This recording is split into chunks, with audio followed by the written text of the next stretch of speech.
북한 군인, 북한 주민 여러분, 대한민국으로 오십시오. 우리의 품에 안기십시오. 바로 이 말 때문에 야권 그리고 많은 곳에서 다양한 반응들이 나오고 있습니다. 하나씩 들어보겠습니다. 국군의 날 기념사죠. 소개합니다. 북한 군인과 주민 여러분, 우리는 여러분이 처한 참혹한 실상을 잘 알고 있습니다. 북한 주민 여러분들이 희망과 삶을 찾도록 길을 열어 놓을 것입니다. 언제든 대한민국의 자유로운 터전으로 오시기를 바랍니다. 자, 구장차장 박근혜 대통령 이제 통일정책과 관련해서 대통령 선거가 있고 취임하던 초기와 비춰보면 많이 달라졌습니다. 네. 그렇죠? 그렇습니다. 원래 2012년 대통령 선거 때 내세웠던 대표적인 공약은 한반도 신뢰 프로세스였거든요. 네. 그런데 일단 이제 신뢰할 수 없는 정권이다. 네. 북한과는 대화할 수 없다. 이렇게 하면서 이제 지금 제재로 바뀌지 않았습니까? 네. 그런데 이제 단순히 김정은 정권만 제재를 하는 것이 아니라 네. 북한 주민과 북한 군인들에게 이 자유 대안의 품으로 안겨라, 와라. 이런 메시지까지 던진 겁니다. 자, 그렇죠. 드레스덴까지 직접 가서 네. 통일에 대한 필요성 얘기했고 통일은 대박이라는 메시지도 안 네, 했었잖아요. 드레스덴 선언을 그때 제가 네. 이 자리인가요? 하여간 바로 현장 중계를 보면서 했는데 앞부분은 통일 대박이고 뒤에 가서는 또 한반도 신뢰 프로세스를 동시에 얘기해서 굉장히 이율배반적이다 했었는데 지금은 이제 한반도 신뢰 프로세스는 완전히 떨어지고 네. 한 발 더 나가셔가지고 이제 북한에 대한 메시지를 전달한 겁니다. 저거는 뭐라고 해야 되는가 하면은 지금 김정은을 상대로 김정은 허물기를 들어가겠다라는 선언으로 봐야 되거든요. 그 통일 대박을 넘어선 더 적극적인 선언으로 저는 보고 있습니다. 네. 자, 그런데 이제 1980년대 이제 냉전 시대에 얘기했습니다만 사실은요, 이 자유 진영에서 공산 진영을 향해서 제발 문을 열라. 압제를 원하느냐. 만약 자유와 번영을 원한다면 문을 활짝 열라는 메시지를 내놓은 미국 정상이 있었습니다. 자, 로널드 레이건 대통령이고요. 지금부터 보실 장면은 베를린, 이제 당시엔 분단되어 있었으니까 서독 지역인 서베를린에서 독일 베를린 장벽 앞에서 한 연설입니다. 그 일부를 소개해드립니다. General Secretary Gorbachev, if you seek peace, if you seek prosperity for the Soviet Union and Eastern Europe, if you seek liberalization, come here to this gate. Mr. Gorbachev, open this gate. Mr. Gorbachev, tear down this wall. 자, 저 연설을 했었을 때가 1987년 6월이니까 불과 저 연설로부터 3년 후에 베를린 장벽이 지금 보시는 것처럼 무너져 내렸습니다. 자, 제가 볼 때는 네. 세 가지 점을 간단하게 지적하고 싶은데요. 첫 네. 번째는 레이건이 얘기를 한 상대방은 네. 그 당시에 개혁 개방을 하고 있던 네. 가능성 있는 지도자 고르바초프였거든요. 네. 지금 사실은 대통령이 김정은을 상대로 해서 예를 들어서 네. 얘기를 한다면 저기하고 맞아 떨어질 텐데 그렇지 않고 오히려 김정은은 배제하고 네. 군과 그다음에 국민한테 했다는 것이 좀 차이가 있고요. 두 번째는 네. 과연 우리가 군인과 국민들이 물밀듯이 우리나라로 올 경우에 네. 우리나라는 준비는 되어 있는지 네. 그런 부분을 하나 물어보고 싶고요. 네. 제가 마지막으로 하나 좀 더 지적하고 싶은 거는 네. 최근 들어서 대통령의 어떤 그 북한 관련 메시지, 네. 통일 관련 메시지가 참모들이나 이런 싱크탱크라든가 네. 이렇게 연구한 결과를 가지고 정치하게 논의해서 말을 하는 것인지 네. 아니면 대통령 혼자의 생각을 얘기하는지 네. 그게 굉장히 궁금하고 걱정스럽습니다. 아니, 상식적으로 얘기하면 외교안보 담당 장관도 있고 국가안보실장도 있기 때문에 그쪽에서 정제한 연설을 써서 말씀 자료에서 독해를 여러 번 거친 끝에 저렇게 국군의 날 기념사도 나오는 거로 알고 있잖아요. 그렇게 알고 있죠. 그런데 네. 만약에 그렇다면 네. 저런 메시지들이 논란을 불어일으키는 메시지들이 그렇게 네. 굉장히 지금 최근 들어서 그 강도가 지금 점점점 높아지고 있거든요. 네. 저는 저게 대통령의 의지가 상당히 작용이 됐다는 것은 뭐 부인할 수 없지만 네. 그럼에도 불구하고 저런 그 메시지들이 네. 저는 그 주변 참모들이라든가 네. 싱크탱크들이 아주 면밀하게 검토한 데서 나온 거라는 그런 어떤 확신만 있다면 네. 저는 좀 덜 불안할 것 같은데 네. 그렇지 않은 것 같은 느낌이 들어서 좀 불안합니다. 네. 네. 지금 대통령이 이런 얘기를 하시는 거는 북한이 지금 5차 핵실험을 하면서 표준화, 규격화를 얘기했단 말이에요. 그 네. 대량 생산, 탄두가 완성됐다. 미사일이 달리기만 한다면 끝난다는 얘기이기 때문에 거기에 대한 대응으로서 상당히 강력한 발언을 하신 겁니다. 지금 북한을 레짐 체인지를 하려면은 북한 군부에서 이탈자들이 나와야 되는데 네. 지금까지 인민군에서 나온 최고 계급자는 지난번 이제 인민군 대자 네. 성찰 총국하고 그 전에 최주할 씨가 상자로 온 게 있고 아직 장성급이 없습니다. 네. 근데 하나 흥미로운 건 말이에요. 6.25 전쟁 나기 전에 우리나라 육군에서 이 사단도 없고 여단만 있던 시절에 네. 38선을 지키던 대대장 2명이 자기 부대원을 데리고 집단 월북한 적이 2번 있습니다. 집단 월북이요. 네. 그 이름이 강태무, 또 한 명의 대대장은 표무원인데요. 네. 하도 유명해서 제가 아주 머릿속에 넣고 다니는데 그렇게 하면서 한국군이 6.25 전쟁을 당하면서 위기에 처했던 겁니다. 네. 지금 북한을 붕괴시키려면은 가장 전방에 있는 인민군 부대가 이제 민경대 겁니다. 민정경찰대대. 네. 그 대대장이 대대원을 이끌고 넘어온다든지 해야만 베를린 장벽 무너지듯이 DMZ가 무너질 수 있습니다. 네. 저는 대통령이 목표를 세운 건 굉장히 잘하신 걸로 보고 지금 우리가 경제 봉쇄를 유엔을 중심으로 다자간 경제 봉쇄를 하는데 과거에 이라크나 리비아 사태를 축복하게 되면 경제 봉쇄를 해서 효과가 없었다는 게 모든 연구의 결론입니다. 네. 지금 유엔이 뭐 5개의 경제 봉쇄 이번에 또 들어가겠죠. 그러나 효과가 없기 때문에 결국은 북한을 붕괴시키려면 북한 군인들이 집단으로 한 사람 한 사람 오는 정도가 아니고 그다음에 인민군 장성들이 넘어오는 구도를 만들어야 되는 것은 맞습니다. 그래서 대통령과 저는 큰 하나의 발제를 던졌는데 네. 우리 이제 심리전 부대, 뭐 한때는 우리 심리전 부대를 없애고 예비군 조직화 하겠다는 게 합참에서 논의되고 그랬었는데 그렇게 하지 마시고 합참도 민사 심리전 참모부를 제대로 가동해서 그다음에 우리 국정원도 공작을 제대로 해서 그 소독이 동독을 무너뜨린 거는 심리전하고 소독 연방정보부 BND거든요. 그래서 우리 네. 국정원 그런 것들이 제대로 했으면 좋겠습니다. 자, 그러나 이제 즉각적인 반응이 나왔습니다. 어제 이제 야당에서 이제 비판적인 얘기가 나왔습니다만, 이제 오늘은 노동신문이 뭐 당연히 이런 반응이 나오겠죠. 교활한 속내를 까발킨다는 제목의 굉장히 자극적인 제목의 글을 내놨는데요. 양지열 변호사님 어떻습니까, 이거? 일단 굉장히 뭐 말씀하신 것처럼 그대로 노동신문은 이걸 동독 대결이다. 우리에 대한 네. 적대적인 공격이다라는 식의 반응을 바로 보였고요. 네. 그러면서 하고 있는 얘기가 이것이 이제 박근혜 정권의 내부의 문제다. 네. 이제 탈북을 선동하는 것이 왜 그러냐면서 나름대로 분석을 한 게 네. 우병우 사건도 있고 뭐 K스포츠 미르재단 사건도 있고 네. 여러 가지 일들이 벌어지고 있기 때문에 네. 박 대통령이 지금 우리한테 이런 얘기를 할 입장이 아니다라는 식으로 네. 그런 식으로까지 얘기를 하는데 북한 주민들이 그런 얘기까지 알고 있는지 모르겠습니다만은 네. 어떤 얘기로 말미를 빚고 있냐면 네. 그 지금 우리가 좀 자조적인 표현으로 헬조선이라는 표현을 쓰지 않습니까? 그렇죠. 지금 남한에서는 그런 식의 표현을 쓴다. 지옥 네. 같은 조선이라는 네. 표현을 쓰면서 그러면서 오히려 남한을 탈출하는 행렬에 줄을 잇고 있다라는 네. 식으로 그런 어떤 역공 아닌 역공을 하고 있습니다. 자, 북한 매체 저도 아침에 읽어보니까 자살률도 제일 높고 이민 가겠다는 사람도 줄을 서고 있고 결국 남한 땅이라는 데가 살만한 곳이 못 되니까 스스로 한국 사람도 떠나는 곳인데 우리가 왜 걱정을 하겠느냐는 취지의 얘기를 했었더군요. 자, 국내 정치까지 연결시켜 북한이 이런 반격을 편 것을 봤습니다. 또 실제로 내부에서도 이제 비판이 많은데 오늘 10월 4일 자, 평양에서 있었던 2차 남북 정상회담 열린 지 이제 딱 9년 되는 날입니다. 그 주역 중에 한 사람이 될 텐데요. 정세현 전 통일부 장관이 박근혜 대통령의 그 국군의 날 기념사를 아주 비판했습니다. 들어보겠습니다.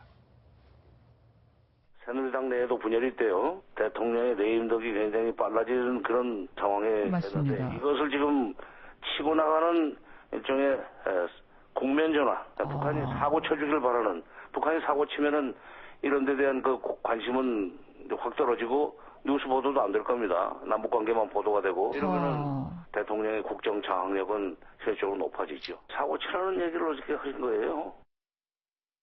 아니, 네. 저거는 이제 남북 문제를 국내 정치적 시각으로 보시는 문제인데요. 지금 네. 북한이 핵실험한 문제를 건너뛰고 그걸 보지 않고 그런 게 없었다면 저 판단이 맞습니다. 근데 네. 북한이 핵실험을 해서 핵미사일을 대량 생산하는 처지로 가는 상태에서 저런 얘기를 하게 되면 우리 연작처당을 하자는 거죠. 우리 스스로 네. 무너뜨리자는 건데.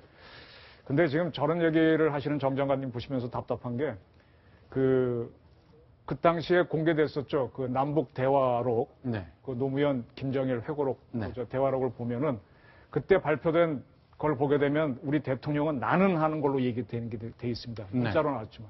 그러나 녹음을 한 걸 다 들어본 사람들은 거의 모두가 저는 제가 이렇게 나가서 너무너무 창피하다고 얘기합니다. 아니요, 왜요? 보통 그렇게 한국 사람들은 상대를 존중해서 그렇게 하지 않나요? 아니, 김정일이 그러지 않았나 보죠, 그럼? 김정일은 뭐 그냥 자기 마음대로 얘기했었죠. 아, 아까 저 나는- 고르바초프에 대해서 레이건이 얘기할 미스터 고르바초프, 네. 제너럴 세크레터리 이렇게 부르잖아요. 그건 네. 대한민국을 대표하니까 자기는 당당하게 이해하는 거고 사적인 자리라면 나이에 의해서 네. 저분은 저 김정일은 41년생이고 노무현 대통령 44년생인가 5년생이니까 그럴 수는 있겠지만은 네. 국가를 대표하는 건데 전하는 것 때문에 저걸 들은 사람 굉장히 화를 내는데 이제 이거를 민족 문제로만 볼 것이냐 네. 어떤 큰 안보 문제라 볼 거냐 그 차이가 존재하는 겁니다. 지금 북한이 아까 노동신문도 보게 되면 민족과 자주를 거론해서 우리를 혼란에 빠뜨리려고 하는데 자꾸 저런 어떤 민족의 덫에 걸리거나 우리 내부 시각에 갇히면은 우리가 오히려 위기에 빠진다는 걸 놓치고 하시는 말씀인 걸로 저는 보입니다. 알겠습니다. 자, 그러면 정세현 분 같은 발언은 이제 뭐 저희들이 네. 구태여 이제는 의미를 부여 안 하는 게 좋지 않겠나는 생각이 드는 게 네. 저분이 요번만 그런 것들라면 뭐 그냥 또 뉴스가 될 수도 있는데 아시다시피 뭐 2010년에 천안함 사건 터졌을 때 결국은 뭐 분명히 얘기했지 않습니까? 저건 뭐 북한의 소양이 아닌 것 같다는 식으로 얘기를 했고 네. 그 다음에 얼마 전에 8월 16일 날은 또 미국하고 잘 안 되면 중국하고 친하게 지으면 되는 것이 뭐그게 걱정이냐는 얘기를 했고 오늘 또 이런 얘기 했고 그 다음에 조금 전에 아마 있었던 뭐 9주년? 네. 거기 제가 보니까 그때 당시에 8개항만 제대로 잘 지켰으면 네. 지금 걱정 없이 잘 살았을 텐데 하고 지금 양 정권, 이명박, 박근혜 정권을 좀 비판을 얘기했는데 제가 볼 때는요, 저분은 저런 생각을 가지고 네. 굳어져 있는 사고방식을 가지고 있는 것 같아요. 그래서 저도 몇 번 뭐 비판을 했습니다만은 네. 제가 볼 때는 크게 무게를 두지 않아도 되지 않을까 하는 생각을 합니다. 알겠습니다. 그러나 이제 국내 정치적으로도 일단 정세현 전 장관은 이제 통일부 장관을 DJ 정부의 말기 그 노무현 정부의 초기에 2번 한 사람이니까 굉장히 우리나라 통일 정책에 중요한 역할을 했던 분이거든요. 그런데 이제 어쨌건 이런 일들이 다 국내 정치적으로 비판을 피하기 위한 거라고 생각하는 그룹이 국내에 분명히 존재한다는 것, 그걸 잘 보여주는 겁니다. 네. 실제로 박지원 원내대표도 일단 대통령 얘기를 직접 들었는데 이렇게 얘기를 하는군요. 자, 붕괴와 귀순을 대통령이 직접 거론하면 김정은 위원장을 압박하는 게 아니라 선전포고다. 아니, 북한은 언젠가는 우리의 통일의 파트너 아니냐. 이렇게 선전포고 같은 말을 해서 되겠느냐는 비판을 정치권, 오늘의 정치인들도 얘기하고 있거든요. 네, 지금 저기서 보게 되면 결론이 북한은 언젠가는 통일의 파트너이기도 합니다라는 건데 네. 저게 햇볕 정책을 얘기하는 거잖아요. 네. 자, 햇볕 정책이 저는 나쁘다 좋다는 얘기는 할 필요가 없다고 봅니다. 네. 그것도 한번 해볼 수 있는 정책이고 그 반대 것도 해볼 수가 있어요. 근데 문제는 박지원 위원장이라든지 몇몇 분들은 저거를 네. 종교적으로 어떤 교리화로 가니까 문제입니다. 저거 외에는 없다고 하니까 문제거든요. 네. 봉쇄도 해보고 뭐도 해볼 수도 있고 한데 자꾸 햇볕 정책에 유일하다 그건 비판하지 말아야 한다고 하니까 아까 정세현 전 장관이나 그런 분들 의견이 자꾸 나오는 건데 민주주의 국가라면 열어줘야죠. 지금 네. 북한이 핵실험까지 이렇게 왔으면 이런 정책으로 가는 거고 나중에 북한이 우리 통일하겠다. 김정은 이후에. 김정은이 바뀌면 더 좋고. 그럼 그때 가면 또 햇볕으로 가는 거고. 왔다 갔다 해야지 이것만 내놓으면 어떡합니까? 햇볕을 하려면 제대로 하고 또 압박을 하려면 제대로 하고 양쪽 끝을 좀 제대로 해야 나중에 햇볕 정책으로 돌아섰을 때 아 진짜 이게 따뜻하구나 이렇게 좀 느낄 것 같은데요. 어쨌건 문재인 전 더불어민주당 대표는 어제 쌀 얘기를 다시 한번 꺼냈습니다. 그렇습니다. 이 수해로 고통받는 북한에 이 쌀을 지원하는 방안을 검토하자라고 얘기했는데요. 네. 그런데 이제 문 전 대표의 저 얘기에는 이렇게 두 가지 합의가 있는 것 같습니다. 네. 이 방문한 지역을 보시면 전북 김제시 공덕농협 아닙니까? 네. 그러니까 일단 그 만경평야라고 해서 우리나라에서 쌀이 가장 많이 생산되는 지역이기 때문에 네. 많은 쌀이 생산되고 있지만 그걸 소화를 못해서 오히려 농민들이 고통을 네. 받고 있으니까 그 고통을 덜어주기 위해서 남아도는 쌀을 어떻게 처분을 해야 되는데 네. 처분할 곳이 마땅치 않으니 그것을 수해로 고통받는 이제 북한에 보내자. 그래서 이제 자신의 어떤 그 대북 정책에 대한 것도 같이 피력을 한 것으로 볼 수 있습니다. 자, 일단 쌀이 많이 남아돈다. 그리고 지난번 박지원 비대위원장 국회의원 설 때 보니까 뭐 한 2천억 정도 1년에 비용이 든다.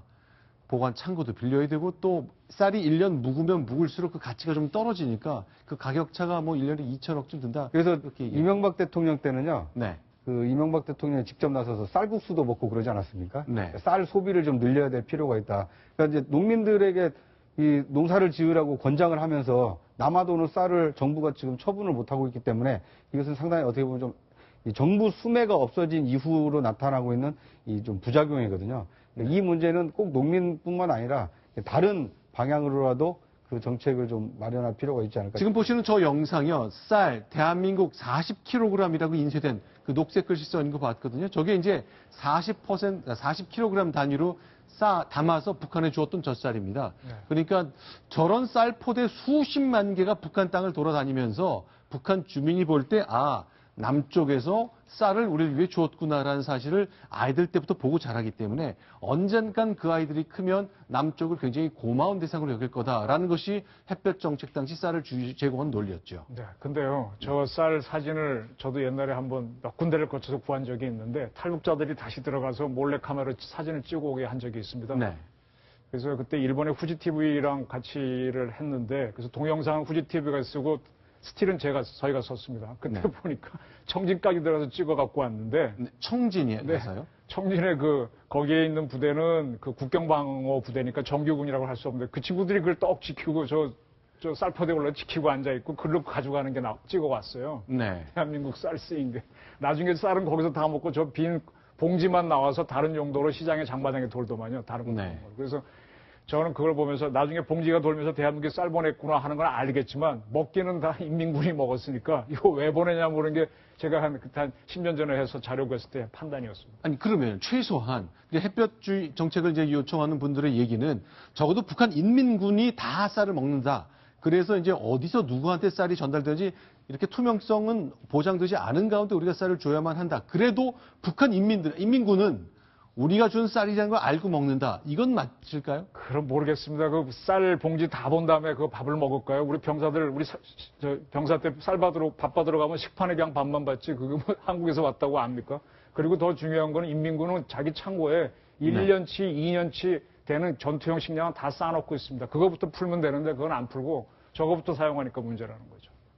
자, 그럼 북한 얘기를 조금 더 해보겠습니다. 북한 내부에서 이제 우리가 제공하는 쌀은 이제 끊긴 지 10년 가까이 돼가고 있고요. 그러나 이제 북한 내에서도 이제 고령차를 이제 노인의 날을 맞아 여러 가지 평가하고 기리는 얘기들이 많이 나오고 그랬는데 북한 TV가 10월 1일 토요일이 국제 노인의 날이었거든요. 어떤 장면을 소개하는지 저희가 한번 여러분께 정리해서 보여드리겠습니다. 자, 저런 장면이거든요. 어떻습니까? 올해 이제 평양에 새로 세워진 양로원 같은 것들을 소개를 했다고 합니다. 그러면서 네. 이제 아무래도 김정은 정권이 여러 가지로 취약한 부분들이 있지 않습니까? 정권에 대한 지지나 이런 부분이 약해지기 때문에 그거에 지지를 얻는 수단으로 노인들을 강조를 한 것 같은데 이제 평양뿐만 아니라 전국에서 뭐 식당, 유원지 이런 데서 노인의 날을 맞아서 공연 같은 것도 했었고 각종 행사도 있었고요. 우리로 치면 뭐 고아원 시 같은 데서 그 아이들하고 보육교사들도 함께 가서 이제 어르신들을 위문하는 그런 공연 같은 것을 저렇게 중계로 보여주기도 했다고 합니다. 자, 북한 이제 노동자의 천국, 사회주의 노동자의 천국이라고 얘기했는데 북한의 어르신들은 이제 노인의 천국이라고 생각하시는 것 같습니다. 실제 TV에 이런 장면이 나옵니다. 보겠습니다. 국제 노인의 날을 맞이한 오늘 평양 양로원의 보양생들이 즐거운 휴식의 한때를 보냈습니다.